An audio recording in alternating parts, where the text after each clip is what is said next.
And Sam Dawkins from Oxford will present his case. Much. Thank you for the invitation to speak. Let me talk you through the case we're going to present a little bit later. So here is the background. This is an 81-year-old man who was referred to me. He has breathlessness walking on the flat. He's had a pretty rapid deterioration over the last 6 months, and he's had a recent hospital admission for intravenous diuresis. He has permanent atrial fibrillation, for which he's anticoagulated. He has chronic kidney disease, and he is at the frailer end of the spectrum. So let me start with the transthoracic echocardiogram. Don't think there's much debate here that the mitral regurgitation is severe. Just draw your attention to some of the features of the valve pathology there. So you can see bileaflet pathology, thickened leaflets, billowing. This has many of the hallmarks of Barlow's disease, with a severe complex jet, but probably predominantly anteriorly directed. The short axis view across the mitral valve confirms the findings previously, and this jet extends across the length of the line of coaptation. Looking at the apical views now, you can start to see where the major issue is. There's posterior mitral valve leaflet prolapse and flail with an anteriorly directed jet of severe mitral regurgitation. So moving on to the transesophageal echo views, this is a bicommisural view. You can see that sort of billowing features that we saw before. You can see that there's a severe jet of mitral regurgitation just on the lateral side there. You can see a prolapse and a ruptured cord. And if we X-plane through that, so the X-plane there is just on the lateral side of the middle of the valve, you can see the worst of the flail. So anterior mitral valve leaflet is a little bit thickened. The posterior mitral valve leaflet is prolapsing. You can see that ruptured cord again there. Baseline gradient 3.5, not surprisingly, pulmonary vein flow reversal. In 3D, it looks actually a lot more complicated. You can see that the pathology extends for the length of P2, but neither P1 nor P3 are normal. You can see that they're billowing above the annular plane. So very complex pathology, and a patient who we took through our local heart team. And the consensus was to consider transcatheter edge-to-edge repair. So I will stop there. Thank you very much. So back to the case I showed you at the beginning. Quick reminder, pretty complex pathology, Barlow anatomy. The whole of the valve is abnormal, but there is a flail. If you look where the X-plane is cutting through the bicom here, there is a flail and a very large posteriorly directed jet of severe mitral regurgitation. So just to show you where that is on the valve, it's around there. And so there's a flail here.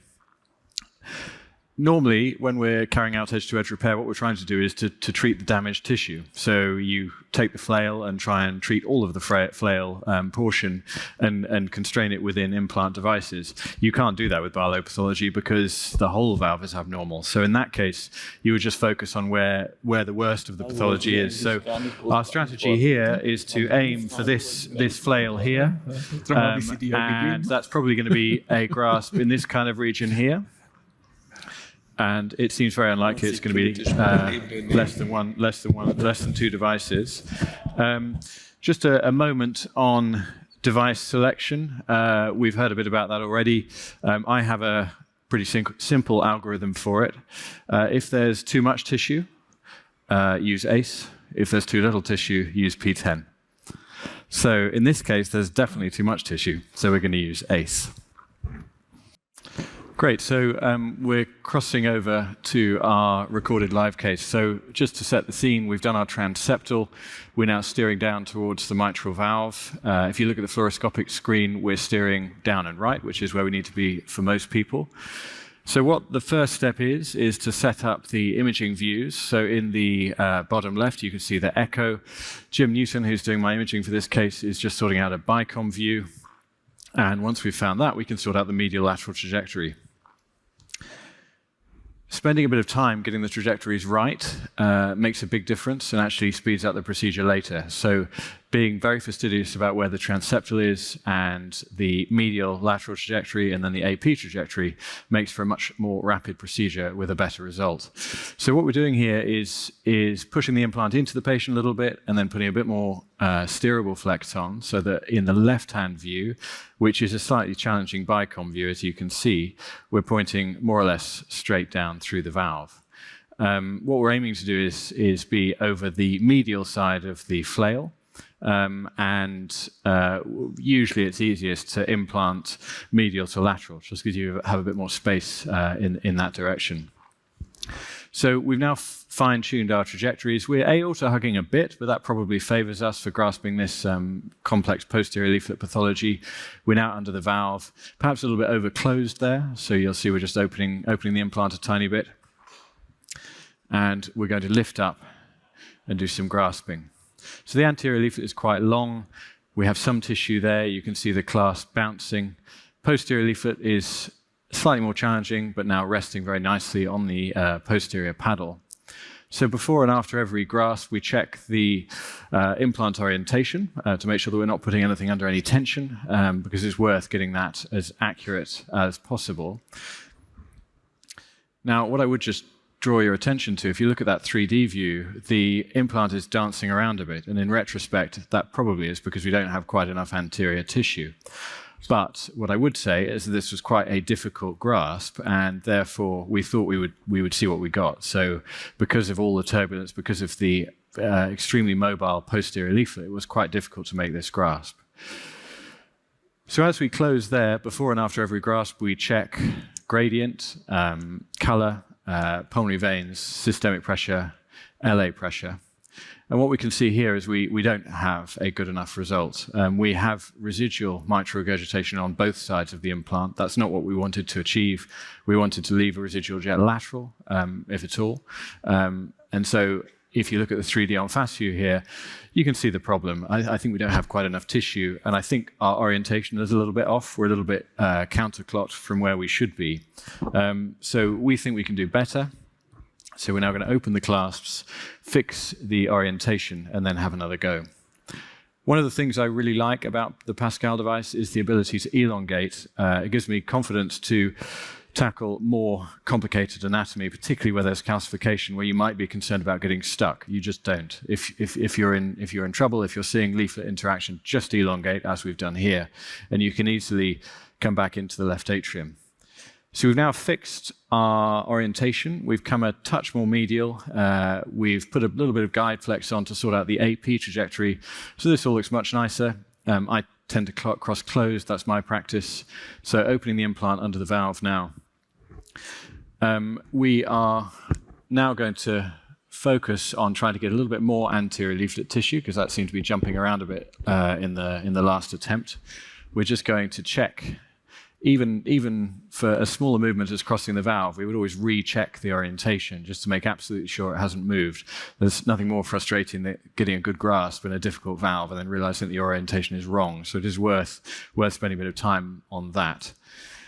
So looks like we have more anterior leaflet there, anterior clasp bouncing nicely.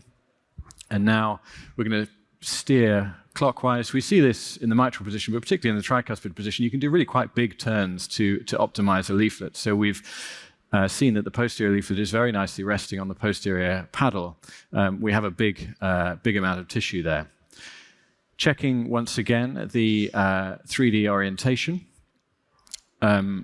And if you remember what the appearance was last time, the implant is much more stable. It's not bouncing around as much as it was before. Orientation, we were aiming to be a tiny bit more clock than we were last time, which we've achieved. And so now what we're going to do is close the implant. With every time we close, we look at the V wave, we look at the systemic pressure. Often with the DMR cases, the systemic pressure change is really striking and can go up 20 or 30 points. And that's a really useful marker as to the effectiveness of your grasp. So in the 2D views, as the implant closed, you saw the leaflets being drawn in very nicely. It looks like we have lots of tissue. So it'll be interesting to see how much of an impact we've had this time on the residual mitral regurgitation. What Jim is doing now is just running the X-plane through the implant to check that we've got lots of leaflet from both both the anterior and the posterior leaflet, and then he's putting the implant where we think the residual pathology is. It's really important if you're going to do multiple grafts to be sure that wherever is left is graspable. So measuring the gradient now, you'll remember the gradient at the beginning was 3.5.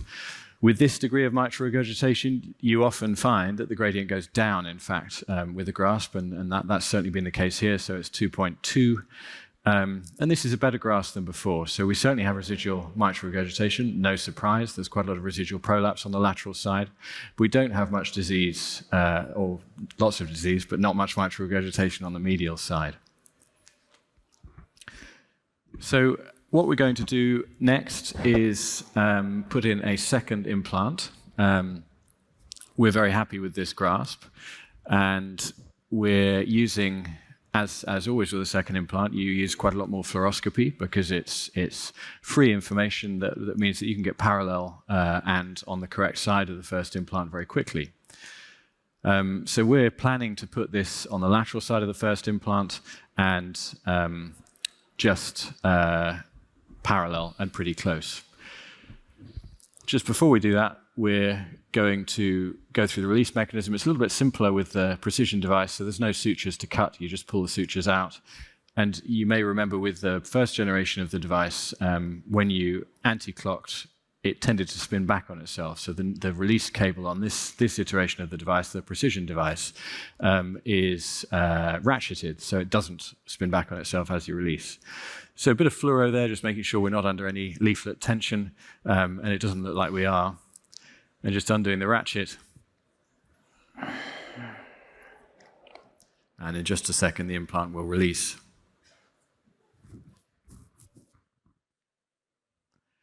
And I'm sure you've seen Peter's data on this. Our experience is that residual MR gets better, not worse, after release. But obviously, we're going to check everything. We're going to check the V wave.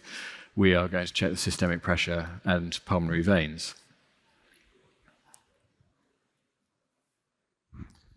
So now that we're off, you can see where the residual problem is. There's a little bit of prolapse there that's untreated by the first implant, and a clear gap and a clear target for us to aim for. And our plan is to put another implant just parallel and just lateral. So Jim just showing us the tissue bridge. Looks very nice. Orientation looks good. You can actually see, if you look at the bottom part of that 3D on fast view, there's some residual prolapse on the posterior mitral valve leaflet. So here we are with the second implant, steering down, looking nice and parallel. Just mentioned, if you look at the fluoro there, the first implant is moving a little bit. That's not surprising in this kind of degenerative pathology when there's so much redundant tissue. So steering through using both fluoro and 2D imaging to make sure that we're not interacting with the first implant. We've set our orientation above the valve, and now that we're under the valve, we're going to get nice and close to the first implant and nice and parallel. So you can see the first implant on the right of the 3D screen, and the second implant, it's just canted a little bit towards the first implant, so we just have to anti-clock a tiny bit. With Precision, this is more or less one-to-one torque, so it's much easier to make fine adjustments. So now we're under the valve, implant is open, we're in the capture-ready position.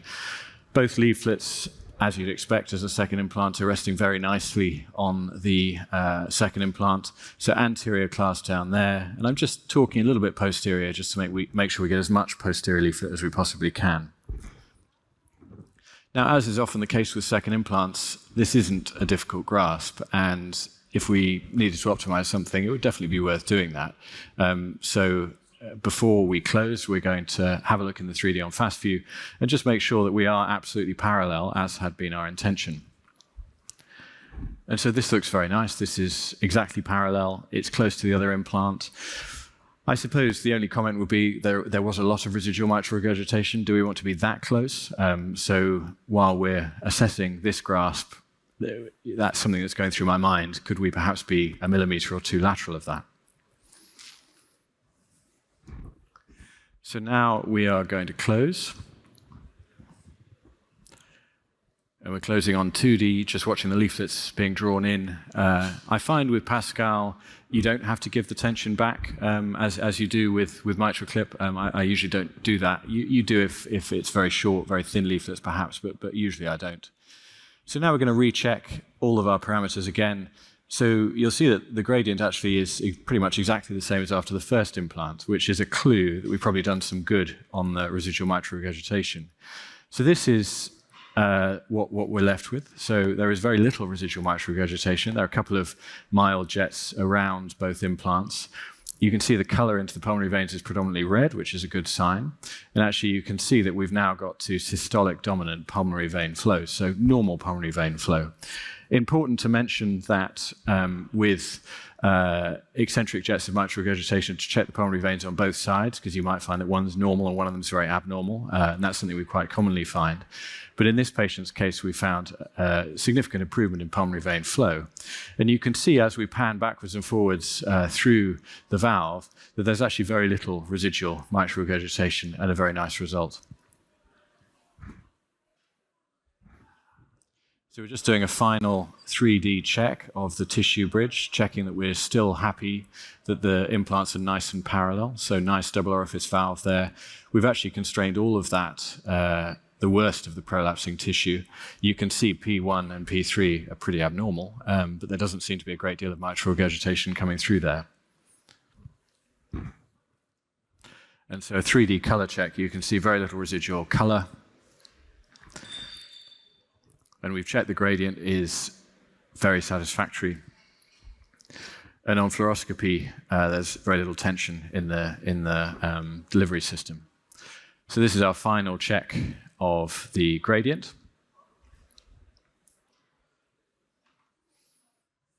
And so 2.2 or so, a very, very good result. And so now ready to release. So I've just confirmed that the actuation knob is fully clocked. And now releasing suture by suture, so furthest one away first, nothing to cut. So suture coming out very easily.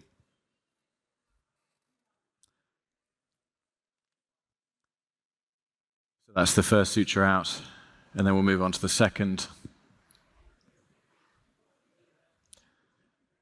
Important to stabilize the implant handle here. You don't want to unintentionally rotate the implant before you've released it, because that puts the leaflets under unnecessary tension. So that's the second suture out, and now we're just going to release the cable. So that's just some anti-clockwise turns. And then we're just checking on fluoro from time to time, just making sure there's no residual tension on the system. And in just a second, that implant will be released. So that's implants off, very little tension there, as you see. Looks very nice and stable in the 3D view. And we'll just reassess everything once again, just to make sure that there's been no change to the residual color, though it's our experience that that gets better, if anything, after implant release. So Jim's just rocking the echo probe backwards and forwards, both implants nice and stable. Very little residual mitral regurgitation. A lot of residual abnormal tissue, but the worst of the flail is now treated. And the final step as we pull the guide back into the right atrium is just to look at the iatrogenic ASD and make sure that the color flow is left to right, which it is. And that brings us to the end. So 2 implants, and what I would say is it's very easy with recorded cases to lose a lot in the edit. So the edit can be for an extremely long case. I can tell you that the device time for this procedure, which was at the more complex end of the spectrum, the device time was about an hour. Fantastic. Thank you very much.